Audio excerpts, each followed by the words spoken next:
नमस्कार दोस्तों, स्वागत है आप सबका जैन इन्वेस्टर्स यूट्यूब चैनल में। दोस्तों, हम आज एक ऐसी कंपनी का स्टॉक देखने वाले हैं जो भारत में सीपीवीसी के बहुत ज्यादा बढ़त नहीं देखने को मिली, सिर्फ 24% का रिटर्न दिया है। लेकिन पिछले 3 महीनों से इस शेयर पर काफी बुलिश सेंटिमेंट जारी है और 3 ही महीनों में इसने 65% का रिटर्न दे दिया है। साथ ही पिछले 1 महीने की बात कर ले तो 1 महीने में 22% और उसके साथ साथ एक हफ्ते में ये 5% ऊपर जा चुका है दोस्तों। तो ये शेयर है दोस्तों डीसीडब्ल्यू लिमिटेड कंपनी का शेयर। आइए जानते हैं इस शेयर के बारे में। पिछले कुछ समय से चल रही बिकवाली जो है और ओवरऑल निगेटिव मार्केट सेंटीमेंट का जो है दोस्तों, इस शेयर के बिजनेस पर या फिर इस शेयर की कीमत पर काफी असर देखने को मिला है। एक वक्त तो ये अपने टॉप लेवल से काफी नीचे तक जा चुकी थी, लेकिन पिछले 3 महीनों में इसने 65% का रिबाउंड दिखाया है और ये काफी स्ट्रॉन्ग रिबाउंड करता हुआ नजर आ रहा है दोस्तों। इसके साथ साथ अगर कोरोना के बाद की बात कर ले तो 7 रुपए की लो लेवल से ये शेयर 770 रुपए तक ऊपर जा चुका है। आज हम देखेंगे कंपनी के बिजनेस के बारे में, उसके पास परफॉर्मेंस के बारे में, फाइनेंशियल्स के बारे में, कंपनी के स्ट्रॉन्ग पॉइंट और वीक पॉइंट्स की बात कर लेंगे, फ्यूचर प्लान्स के बारे में बात करेंगे और जानेंगे कि कंपनी के शेयर की टारगेट प्राइस कहां पर सेट हो रही है। तो चलिए शुरू करते हैं आज का वीडियो। सबसे पहले नजर डाल लेते हैं कंपनी के बिजनेस ओवरव्यू पर।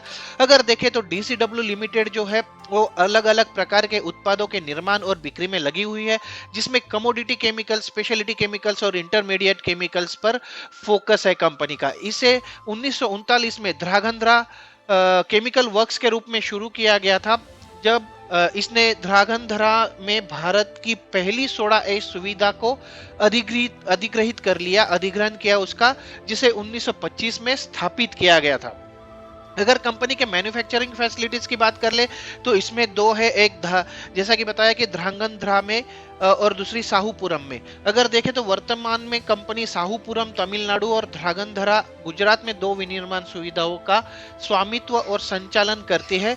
इसकी साहूपुरम टीएन सुविधा प्रमुख सुविधा है, जहां बहुसंख्यक और सभी विशेष रसायनों का उत्पादन किया जा रहा है। यह सुविधा 2000 से ज्यादा एकड़ भूमि पर स्थापित की गई है, जो भविष्य में आसान पैमाने पर अवसर प्रदान करती है। कंपनी ने पिछले 5 वर्षों में तमिलनाडु सुविधा में भारी निवेश किया है, जिसने इसे उच्च मार्जिन वाले विशेष रसायनों, स्पेशलिटी केमिकल सहित विभिन्न नए उत्पादों का निर्माण करने की अनुमति मिली है दोस्तों। इसके बाद अगर देखें इसके प्रोडक्ट पोर्टफोलियो पर नजर डाल ले तो कंपनी के जो उत्पाद है वो कृषि उत्पाद, डिटर्जेंट, भोजन, फार्मास्यूटिकल्स, पिगमेंट्स, फर्टिलाइजर्स, एल्यूमिना और अन्य औद्योगिक उत्पादों के निर्माताओं को प्रमुख सामग्री प्रदान करते हैं। अगर इसके प्रोडक्ट पोर्टफोलियो की बात कर ले तो टॉप में 3 सेगमेंट्स है इसके, जैसे कमोडिटी केमिकल्स, जिसमें soda ash, caustic soda, polyvinyl chloride, जिसे पीवीसी कहा जाता है, ऐसे काफी सारे प्रोडक्ट्स वहां पर शामिल है दोस्तों, एसआईओपी सिंथेटिक रूटिल के जरिए। इसके बाद सेकेंड सेगमेंट है इंटरमीडिएट केमिकल्स। इसमें अगर देखें तो लिक्विड क्लोरीन है, हाइड्रोक्लोरिक एसिड है, यूटॉक्स, सोडियम बाइकार्बोनेट, ट्राइक्लोरो इथिलीन, ऐसे प्रोडक्ट्स इसमें शामिल है। और इसके बाद अगर तीसरे स्पेशलिटी केमिकल्स की बात कर ले तो इसमें, या फिर कमोडिटी केमिकल्स की बात कर ले तो इसमें है दोस्तों कॉस्टिक सोडा, इसके साथ साथ सोडा ऐश और पीवीसी। तो ये सारे प्रोडक्ट्स जो है इसके प्रोडक्ट सेगमेंट के अंडर आते हैं। अगर इसके प्रोडक्शन कैपेसिटी की बात कर ले दोस्तों, तो जैसा कि आप देख पा रहे हो, स्पेशलिटी केमिकल्स के जो तीनों प्रोडक्ट्स है उसकी प्रोडक्शन कैपेसिटी, जैसे सीपीवीसी की इसकी 10,800 टीपीए की है, एसआईओपी की जो है वो 27,000 टीपीए की है, सिंथेटिक रूटिल की इसकी 42,000 टीपीए की है। कमोडिटी केमिकल्स पर नजर डाले तो पीवीसी की जो है वो 90,000 टीपीए की इंस्टॉल्ड कैपेसिटी है, कॉस्टिक सोडा की 96,000 टीपीए की और सोडा ऐश की लगभग 1,08,000 टीपीए की इसकी वार्षिक क्षमता है, प्रोडक्शन कैपेसिटी है दोस्तों। इसके बाद कंपनी के एक्सपोर्ट प्रेजेंस पर या फिर उसके जो निर्यात करने वाले रीजन है उस पर अगर एक बार नजर डालें तो इसमें काफी दुनिया में फैली हुई है कंपनी। इंडिया तो सबसे बड़ा है ही, उसके साथ साथ बांग्लादेश, चाइना, जापान, ये एशिया से आते हैं। उसके बाद मलेशिया, इंडोनेशिया, सिंगापुर, ये भी एशिया से आते हैं। पूरे यूरोप में इनका एक्सपोर्ट प्रेजेंस है। उसके बाद टर्की, स्पेन में भी करती है ये एक्सपोर्ट, नाइजीरिया, साउथ अफ्रीका में भी, नाइजीरिया में ये एक्सपोर्ट करती है, ब्राजील और यूएस में भी कंपनी का एक्सपोर्ट प्रेजेंस है दोस्तों। तो ऐसी इस तरह से विश्व स्तर पर या ग्लोबल लेवल पर 100 से ज्यादा ग्राहकों को ये रसायनों या फिर केमिकल्स का निर्यात करती है दोस्तों। आइए आगे बढ़ते हैं और इसके क्लाइंट लिस्ट पर एक नजर डाल लेते हैं। अगर कमोडिटी केमिकल्स की बात कर ले तो इसमें नाल्को है, फिनोलेक्स इंडस्ट्रीज है, हिंदुस्तान यूनिलीवर है, आशीर्वाद pipes private limited, Tamil Nadu news prints and papers, Manali petrochemical limited. तो ये काफी अच्छे अच्छे नाम इसके क्लाइंट लिस्ट में शामिल है। अगर स्पेशलिटी केमिकल्स के अंडर बात कर ले तो ओसाका टिटानियम कॉर्पोरेशन जो जापान में है, तोहो टिटानियम कंपनी जापान में है, तौर मिनरल्स मलेशिया में, एस्ट्रल पॉलिटेक्निक लिमिटेड इंडिया में, वेनेटोर अमेरिकाज एलएलसी यूएसए में और मास्टर बिल्डर सॉल्यूशन यूएसए में इसके क्लाइंट बेस में शामिल है दोस्तों। चलिए आगे बढ़ते हैं और जल्दी से इसके फाइनेंशियल नंबर्स पर नजर डाल लेते हैं। लेकिन आगे बढ़ने से पहले दोस्तों, अगर आपको मेरे वीडियोस पसंद आ रहे हैं तो इन्हें लाइक जरूर कीजिए, और अगर अभी तक आपने मेरा चैनल सब्सक्राइब नहीं किया है तो इसे सब्सक्राइब जरूर कर लीजिए, क्योंकि ऐसी ही नई नई जानकारी मैं आपके साथ पेश करने वाला हूं। सब्सक्राइब करने के बाद बेल आइकॉन पर प्रेस करके ऑल का ऑप्शन जरूर सिलेक्ट कर लीजिए, क्योंकि तभी आपको ये नोटिफिकेशन आएंगे और आपको मेरे वीडियोस वहां पर दिखेंगे दोस्तों। चलिए आगे बढ़ते हैं। Q1 FY 2023 के हाइलाइट्स पर हम नजर डालेंगे। अगर देखें तो रिवेन्यू के बारे में देख लीजिए दोस्तों। कंपनी का रिवेन्यू पिछले एक साल में लगभग 48% से बढ़ा है ईयर ऑन ईयर बेसिस पर। इबिडा की बात करें तो 108% की बढ़त यहां पर देखी गई है। स्पेशलिटी केमिकल्स के इबिडा कंट्रीब्यूशन में 24% की बढ़ोतरी। उसके बाद अगर देखें तो SIOP रिवेन्यू 118% बढ़ा है यहाँ पर। नेट डेबिट जो है कंपनी का वो 0.55 पर रहा है, जो इसके पिछले साल में 0.73 पर था। सोडा ऐश जो है उसमें रिवेन्यू में 113% की बढ़ोतरी यहाँ पर देखी गई है दोस्तों। स्पेशलिटी केमिकल्स रिवेन्यू में भी 61% की बढ़ोतरी। उसके बाद CPVC और SIOP ये कंसिस्टेंट कंट्रीब्यूटर रहे हैं, और कॉस्टिक सोडा डिवीजन के रिवेन्यू में 55% की बढ़ोतरी ईयर ऑन ईयर पर बेसिस पर देखी गई है दोस्तों। आगे बढ़ते हैं, कंपनी के फाइनेंशियल ओवरव्यू पर नजर डाल लेते हैं। मार्केट कैपिटलाइजेशन कंपनी का 1797 करोड़ रुपए का है। कंपनी के शेयर की करंट प्राइस लगभग 61 रुपए के आसपास है। ये 52 वीक लो हाई जो है वो 62 रुपीज का है, और 52 वीक लो जो है वो 33.5 का है। इसके साथ साथ स्टॉक पी की बात कर ले तो 12.5 का स्टॉक पी है, और इंडस्ट्री पी जो है वो 10 रुपए का है। तो इसके हिसाब से बहुत ज्यादा हाई वैल्यूएशन नहीं है इस स्टॉक का। अभी ये रीजनेबल प्राइस पर अवेलेबल है। ROC 18.5 और ROE जो है वो 13.6 का है। बुक वैल्यू है शेयर की 30 रुपए के आसपास। डिविडेंड भी प्रोवाइड करती है कंपनी, 0.66% का डिविडेंड है।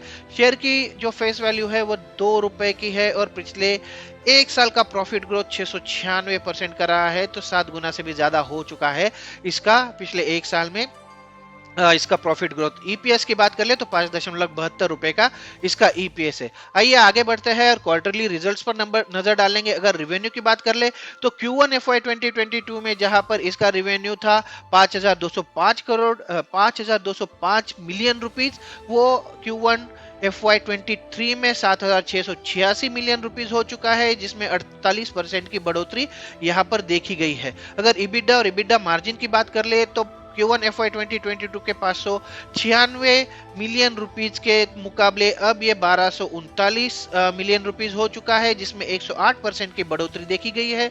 और EBITDA मार्जिन भी है जो पिछले साल के मुकाबले 11.4 से बढ़कर 16.1% पे जा चुका है। आगे बढ़ के देखते हैं दोस्तों जल्दी से। PBT का प्रॉफिट बिफोर टैक्स की बात कर ले तो Q1 FY 2022 में जहां 207 मिलियन रुपीज इसका प्रॉफिट बिफोर टैक्स था, वो अब हो चुका है 909 मिलियन रुपीज, और इसमें लगभग जो मार्जिन है PBT वो भी 11.8 हो चुका है, 4% से बढ़कर।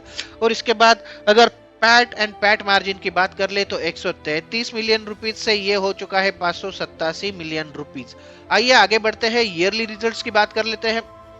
FY 2020 में जहां इसका टोटल रेवेन्यू 12,773 करोड़ रुपए 12,773 मिलियन रुपीस था, वो हो चुका था FY 21 में 14,643 मिलियन रुपीस, और जो हो चुका FY 2022 में 24,547 मिलियन रुपीस। इसके बाद EBITDA और EBITDA मार्जिन की बात कर ले ईयरली बेसिस पर तो 1550 2020 में 1550 मिलियन रुपीस था। उसके बाद 2207 मिलियन रुपीस हो गया FY 2021 में, और FY 2022 में इस साल पिछले साल की टोटल रही थी 3300 मिलियन रुपीस। काफी अच्छे नंबर्स यहाँ पर देखे जा रहे हैं। अगर पैट की बात कर ले, प्रॉफिट आफ्टर टैक्स की, तो 2020 में कंपनी को 268 मिलियन रुपीस का नुकसान हुआ था। उसके बाद इसने अच्छा रिबाउंड दिखाया और 38 मिलियन रुपीस का इसको फायदा हुआ था FY21 में। और इस बार इसका जो प्रॉफिट है वो काफी शानदार नजर आ रहा है दोस्तों। 1075 मिलियन रुपीस के प्रॉफिट तक ये पहुंच चुकी है FY2022 में। आगे बढ़ते हैं, कंपनी के हिस्टोरिकल रिजल्ट्स पर नजर डालेंगे। अगर देखें तो कंपाउंडेड सेल्स ग्रोथ अगर देखें तो 10 साल के लिए 8%, 5 साल के लिए 16%, 3 साल के लिए 22% और पिछले एक साल में 59% का कंपाउंडेड सेल्स ग्रोथ दिखा रही है कंपनी। कंपाउंडेड प्रॉफिट ग्रोथ की बात कर लेते हैं। 10 साल के लिए 12%, 5 साल के लिए 35%, 3 साल के लिए 210% और पिछले एक साल में 696% का प्रॉफिट ग्रोथ दिखाया है कंपनी ने। अगर आगे बढ़ के देखें दोस्तों तो स्टॉक प्राइस CAGR में भी काफी शानदार नंबर्स यहाँ पर नजर आ रहे हैं। 10 साल के लिए 9%, 5 साल के लिए 3%, 3 साल के लिए 56% और पिछले एक साल में जो स्टॉक प्राइस CAGR रहा है वो 29% का रहा है। रिटर्न ऑन इक्विटी थोड़े से नंबर यहाँ पर कमजोर है दोस्तों। 10 साल के लिए 4%, 5 साल के लिए सिर्फ 2%, 3 साल के लिए भी सिर्फ 4% का नंबर दिखा रही है ROE। पिछले एक साल में भले ही ये 14% का नंबर दिखा रही है। आइए आगे बढ़ते हैं, रिवेन्यू ब्रेकअप पर नजर डालेंगे। Q1 FY2023 के हिसाब से अगर इसका रेवेन्यू ब्रेकअप देख ले तो PVC सेक्टर से कंपनी का 42% का रेवेन्यू आता है। इसके बाद आता है कॉस्टिक सोडा जिससे 33% का रेवेन्यू जनरेट करती है कंपनी। सोडा ऐश से 11% का रेवेन्यू जनरेट होता है। CPVC से लगभग 8% का रेवेन्यू जनरेट होता है और उसके बाद SIOP सेगमेंट से कंपनी का 5% का रेवेन्यू जनरेट होता है। आइए आगे बढ़ते हैं, शेयर होल्डिंग पैटर्न पर भी एक नजर डाल लेंगे। अगर देखें तो इनके जो प्रमोटर्स हैं उनकी लगभग 45% की हिस्सेदारी है। फॉरेन इन्वेस्टर्स इसमें काफी इंटरेस्टेड लगते हैं और लगातार अपना स्टेक बढ़ा रहे हैं। हालांकि हमने देखा कि पिछले 2-3 तिमाहियों से उनकी बिकवाली चल रही है, लेकिन इस शेयर में उन्होंने बहुत ज्यादा बिकवाली नहीं की है और मैं तो कहूंगा कि अपना स्टेक यहाँ पर बढ़ाते हुए नजर आ रहे हैं। तो उनका स्टेक जो है 7.79% है। डोमेस्टिक इन्वेस्टर्स इसमें ज्यादा इंटरेस्टेड नहीं है और सिर्फ 0.20% का उनकी हिस्सेदारी है और पब्लिक की 47.04% की यहाँ पर हिस्सेदारी है। आइए आगे बढ़ते हैं, कंपनी के पॉजिटिव पॉइंट्स पर नजर डालेंगे। तो कंपनी को इस तिमाही में काफी अच्छा कारोबार रहने की उम्मीद है। और अगर देखें अगला पॉइंट तो कंपनी का जो है पिछले 5 वर्षों में जो लाभ वृद्धि या फिर प्रॉफिट ग्रोथ रहा है उसमें 35.4% CAGR से बढ़त देखने को मिली है दोस्तों। आगे बढ़ के अगर देखेंगे तो कंपनी के निगेटिव पॉइंट्स पर बात कर लेंगे। अगर देखें तो पिछली तिमाही में एक प्रमोटर होल्डिंग जो है उसमें 1.90% की कमी आई है। पिछले 3 वर्षों में कंपनी का रिटर्न ऑन इक्विटी ROE जो है वो सिर्फ 3.74% का है। जैसा मैंने पहले भी हाईलाइट किया कि ये आंकड़े जो है ये थोड़े से कमजोर नजर आ रहे हैं। और इसके बाद प्रमोटर्स ने जो है अपनी हिस्सेदारी की 59.4% गिरवी रखी है। पहले ही प्रमोटर्स की हिस्सेदारी से 42 से 43% के आसपास है दोस्तों और उसमें से भी लगभग 60% जो हिस्सेदारी है वो गिरवी है। तो ये काफी बड़ा निगेटिव पॉइंट इस शेयर के बारे में सामने आ रहा है दोस्तों। आगे बढ़ते हैं और उन की फैक्टर्स पर नजर डाल लेते हैं दोस्तों जो आगे जाके कंपनी के शेयर की टारगेट प्राइस या फिर उसके शेयर की हलचल डिसाइड करने में हेल्प करते हैं। अगर सबसे पहले अगर पॉइंट देख ले तो चीन और दक्षिण कोरिया से CPVC के आयात पर हाल ही में जो एंटी डंपिंग शुल्क लगाया है सरकार ने, उससे कंपनी को CPVC के लिए प्राप्तियों और मार्जिन में सुधार करने में मदद मिलने वाली है दोस्तों। इसके बाद अगर कंपनी के कॉम्पिटिटिव एजेस की बात कर ले तो भारत में SIOP के सबसे बड़े निर्माता, वाणिज्यिक पैमाने पर सबसे बड़े निर्माताओं में से ये कंपनी एक है। और इसके बाद CPVC की ये भारत में एकमात्र निर्माता है, एकलौती निर्माता भी है, प्रोड्यूसर भी है दोस्तों।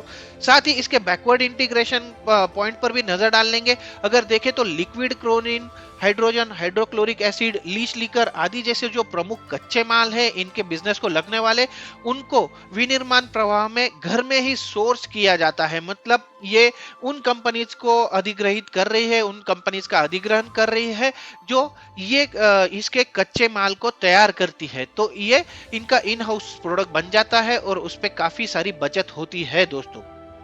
तो हमने देखा दोस्तों ये शेयर इसके बिजनेस के बारे में और सारे पॉजिटिव निगेटिव कॉम्पिटिटिव एजेस के बारे में बात कर लिया। अगर देखें तो कंपनी के बिजनेस के बारे में जानकर एक बात तो समझ में आ रही है कि कंपनी का बिजनेस आउटलुक काफी अच्छा है और काफी फैला हुआ है, ग्लोबल इसकी प्रेजेंस है। कंपनी के फाइनेंशियल आंकड़े काफी दमदार रहे हैं, जहां कंपनी का प्रॉफिट जो है उसमें 4 गुना से भी ज्यादा की बढ़ोतरी देखी गई है। जहां ये जून 2021 में 13 करोड़ रुपए था, वो जून 2022 में अब 59 करोड़ रुपए हो चुका है। ओवरऑल कोरोना के बाद की लो लेवल से कंपनी ने काफी शानदार रिबाउंड दिखाया है और लगभग 750% का रिटर्न दिया है अपने शेयर होल्डर्स को। तो ये काफी ऐसा लगता है कि इस शेयर में अभी भी काफी दम है। अगर आपने इस शेयर में इन्वेस्ट करने का मन बना ही लिया है दोस्तों, तो मेरा तो सजेशन यही रहेगा कि इसको थोड़ा थोड़ा करके उठाइए, अकोमोडेट कीजिए, ताकि किसी भी निगेटिव सिचुएशन का ज्यादा इंपैक्ट ना हो और आप इसमें मुनाफा कमा सके। टारगेट प्राइस की बात अगर करें दोस्तों, तो अगले 1 साल या 12 महीनों में ये शेयर 30 से 40% का एक एवरेज रिटर्न जरूर दे सकता है, ऐसी हमारी उम्मीद है। और लगभग 80 से 90 की लेवल छू सकता है, ऐसा हमारा अनुमान है दोस्तों। तो ये था दोस्तों DCW लिमिटेड कंपनी के शेयर का फुल एनालिसिस। आशा करता हूँ आपको ये वीडियो पसंद आएगा और आपके इन्वेस्टमेंट स्ट्रेटजी में आपको हेल्प करेगा। अगर आपके मन में इससे जुड़ा कोई सवाल है तो जरूर कमेंट बॉक्स में दीजिए, मैं उसका जवाब देने की जरूर कोशिश करूंगा। साथ ही अगर आपको किसी और शेयर का एनालिसिस करवाना है तो आप मुझे वो भी कमेंट बॉक्स में बता सकते हैं, जो मैं आगे जाके जरूर उस पर वीडियो बनाऊंगा दोस्तों। आशा करता हूँ आपका दिन शुभ हो और इसी शुभकामनाओं के साथ आज के वीडियो में मैं यही रुकता हूं। मिलते हैं अगले वीडियो में एक नए शेयर के साथ, एक नई जानकारी के साथ। तब तक के लिए नमस्कार दोस्तों।